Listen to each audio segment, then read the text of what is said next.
পাচ্ছি বুম, অনেকগুলো admit card এক ক্লিকে তৈরি হয়ে গিয়েছে।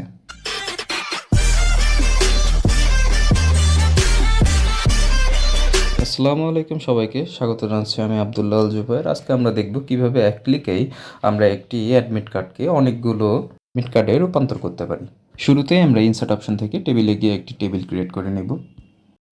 এরপর আমরা সেই টেবিলের মধ্যে একটি অ্যাডমিট কার্ডের ফরম্যাট তৈরি করে নেব। এবার আমরা যতগুলো ঘরে অ্যাডমিট কার্ড তৈরি করতে যাচ্ছি ততগুলো আমরা ঘর এবং পেজ সেট আপ করে নেব।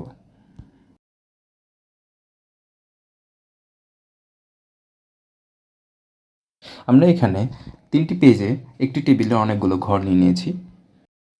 এবার আমরা এই টেবিলের মধ্যে যে ঘরগুলো আমরা করেছি, যেগুলোতে আমরা অ্যাডমিট কার্ডগুলো ফরম্যাটিং করতে যাচ্ছি, সেই জন্য আমরা চলে যাব মেইলিং অপশনে। মেইলিং অপশন থেকে আমরা চলে যাব স্টার্ট মেইলিংয়ে, তারপর চলে যাব লেভেল নামে যে অপশনটি আছে সেই অপশনে। এখানে কোনো কিছু পরিবর্তন করব না, ওকে বাটনে ক্লিক করব এবং ওকে বাটনে ক্লিক করব। এরপরে আমাদের চোখের সামনে একটি ব্ল্যাঙ্ক পেজ চলে আসবে। আমরা এখানে কন্ট্রোল এবং জেড বাটন প্রেস করে আবার পূর্বের ফরম্যাটটি চলে আসবে। এবার আমরা আপডেটস লেভেল নামে যে অপশনটি দেখতে পাচ্ছি সেই অপশনটিতে ক্লিক করলে আমরা দেখতে পাচ্ছি বুম, অনেকগুলো অ্যাডমিট কার্ড এক ক্লিকে তৈরি হয়ে গিয়েছে। এখানে আমরা খেয়াল করতে পাচ্ছি আমাদের অ্যাডমিট কার্ডগুলোতে কিছু অবাঞ্ছিত টেক্সট চলে এসেছে। এগুলো রিমুভ করার জন্য প্রথমে আমরা সিলেক্ট করে নিব সেই টেক্সটগুলোকে এবং কন্ট্রোল সি দিয়ে আমরা কপি করে নিব এবং কন্ট্রোল এইচের মাধ্যমে আমরা রিপ্লেস অপশনে গিয়ে রিপ্লেস করে দিব।